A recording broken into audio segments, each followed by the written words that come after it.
നരേന്ദ്രമോദി സർക്കാർ രാജ്യത്ത് നടപ്പാക്കിക്കൊണ്ടിരിക്കുന്ന വികസന പദ്ധതികളാണ് നാടിന് ആവശ്യമെന്ന് തൊടുപുഴയിലെ NDA സ്ഥാനാർത്ഥി അഡ്വക്കേറ്റ് റോയി ബാരിക്കാട്ട്. പതിറ്റാണ്ടുകളായി LDFും UDFും സംസ്ഥാനത്ത് അധികാരത്തിൽ ഇരുന്നിട്ടും തൊടുപുഴ മണ്ഡലം ഇപ്പോഴും വികസനത്തിന്റെ കാര്യത്തിൽ ഏറെ പിന്നിലാണ്.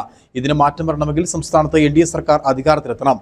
മക്കൾ രാഷ്ട്രീയത്തിനെതിരായ വിധിയെഴുത്ത് കൂടിയാകും തൊടുപുഴയിൽ നടക്കുകയെന്നും റോയി ബാരിക്കാട്ട് പറഞ്ഞു. തൊടുപുഴയ്ക്ക് കഴിഞ്ഞ 15 വർഷമായി വികസന പ്രവർത്തനങ്ങൾ സ്തംഭനാവസ്ഥയിലാണ്. ഒരു സ്വാഭാവിക വളർച്ച വന്ന് അതിൻ്റെ മാക്സിമത്തിൽ എത്തി നിൽക്കുന്ന ഒരു ടൗണാണ് തൊടുപുഴ.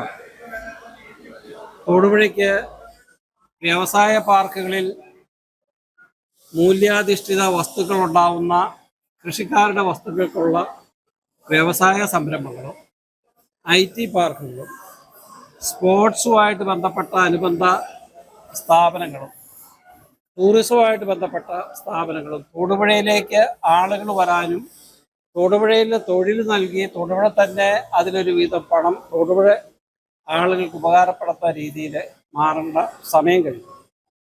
കഴിഞ്ഞ 15 വർഷമായി തൊടുപുഴ നിശ്ചലാവസ്ഥയിലിരിക്കുക.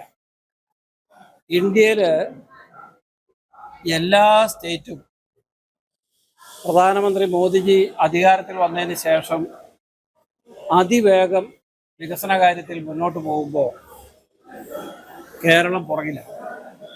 അതിനൊരു മാറ്റം വരണമെങ്കിൽ അത് ആരംഭിക്കേണ്ട പ്രധാന സ്ഥലങ്ങളിലൊന്ന് തൊടുപുഴയാണ്.